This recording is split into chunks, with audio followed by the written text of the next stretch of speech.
tous les coureurs au départ du Tour devront se soumettre à ces règles et dès lors que chacun des coureurs au départ et chacune des équipes se soumet à ces règles, la logique peut être qu'ils soient au départ du Tour.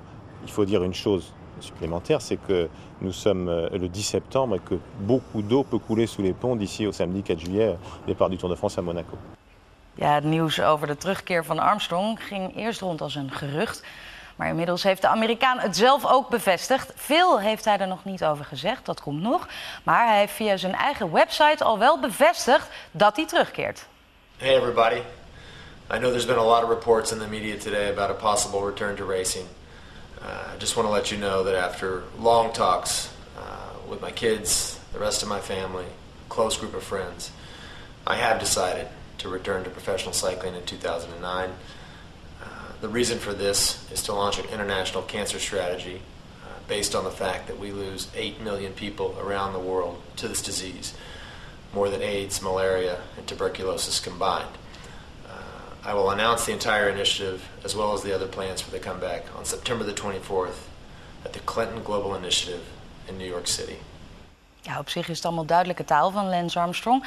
Maar het roept ook wel weer vragen op. Hoe is het bijvoorbeeld met zijn conditie?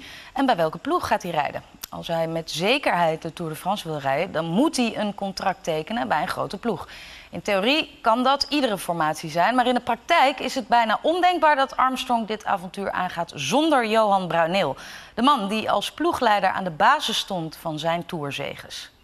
Na de successen met US Postal en Discovery is Johan Bruyneel nu de grote baas bij Astana, de ploeg uit Kazachstan. Daar staat ook een groot aantal oud-ploeggenoten van Armstrong onder contract. Dit jaar mocht Astana de Tour niet rijden na de dopingaffaire rond Alexander Vinokourov, maar volgend jaar is de ploeg wel welkom.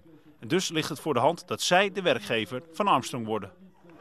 I spoke with him yesterday evening and he's serious about it, so we'll see what happens now.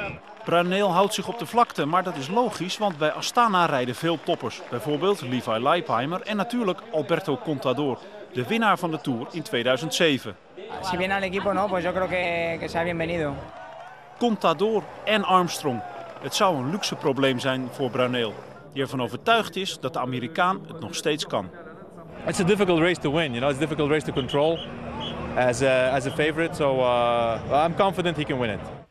Ja, het is duidelijk. Met het nieuws over de terugkeer van Armstrong in het peloton zijn de reacties losgekomen. Bijvoorbeeld van een paar andere tourlegendes. Mannen die samen de Ronde van Frankrijk 10 keer wonnen. Ça vous paraît pas inquiétant quand même son retour? Ça vous paraît pas un petit peu quelque chose d'étonnant? Ça vous a étonné vous quand vous l'avez lu? Bon, moi ça m'a fait rire. Puis après on verra, comme je dis tout à l'heure, hein, on verra quand on sera au départ du Tour si vraiment il est là. Et à partir de là, et à la fin du Tour, on pourra dire ok, chapeau monsieur. Mais autrement, faut pas se prendre la tête avec ça quand même. Les gens voudront surtout qu'il gagne. C'est un gagneur, il a gagné 7 Tours de France. Je pense que en tout cas c'est un très grand défi et il doit être fort sûr de lui-même. C'est peut-être possible, hein, il n'y a pas de raison. Gianni Longo à 50 ans, il est encore là. Je ne vois pas pourquoi un coureur, quelqu'un qui a 37 ans, n'aurait pas encore des capacités de revenir. Et si jamais Lance Armstrong est encore capable de gagner le Tour, ça voudra dire que les jeunes ne sont pas à la hauteur. En là, ça deviendra un peu grave. Dat was Bernard Hinault. Dan een grootheid van eigen bodem. Henny Kuiper was Armstrongs eerste ploegleider en hij kent de Amerikaan goed. Kuiper is niet verbaasd over de terugkeer. 5 jaar was Henny Kuiper de ploegleider van Lance Armstrong. We praten dan over de jaren 92 tot en met 96. Zeg maar de eerste carrière van de Amerikaan. Die van voor zijn ziekte. Wat vindt Kuiper van de opmerkelijke comeback? Dit is fantastisch voor de wielersport. En ja, ook de strijd tegen kanker, dat zijn de 2 grote winnaars, denk ik.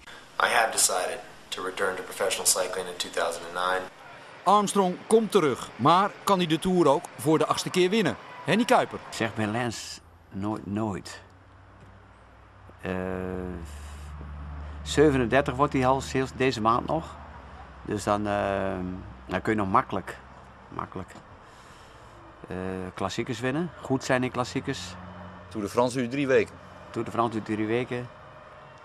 Polidor was over de 40 toen hij op het podium stond in Parijs. Nou ja, wat Polidor kan, moet Lance ook kunnen. Maar dat is natuurlijk zijn van die one-liners. Maar van de andere kant denk erom, als hij zegt dat hij terugkomt, dan heeft hij dat wel heel goed afgewogen en dan denkt hij ook wel dat hem dat lukt. I have decided to return to professional cycling in 2009. En Hennie Kuiper heeft recht van spreken, want hij kent het karakter van de Texaan. Als het moet, gaat hij door 6 muren heen. Een klein voorval, toen was hij pas 2 jaar prof. Toen was er een premie van $1 miljoen te verdienen. Dat was gigantisch en daar praten zelfs renners niet over de Amerikanen, want daar branden zich de vingers aan. Dat kan niet. Dan moest je een etappekoers winnen van een week, een hele zware bergkoers en het Open Kampioenschap van Amerika. Maar die had hij in 5 minuten en zegt, dat ga ik doen. En hij zei ook gelijk hoe hij dat ging doen. Hij zei, ik moet een goede ploeg hebben voor die week. Voor die zware koers, goed personeel. Dat was belangrijk dat de fiets in orde was. Maar de rest was hij ook van overtuigd dat hij ging winnen. En zegt hij, en als dat achter de rug is, dan kijken we wel verder. En een half jaar later was het zover hoor.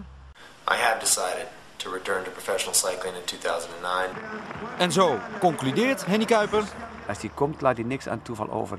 En dan zullen er heel veel al die dromen van de Toerzegen toch minder goed gaan slapen, denk ik.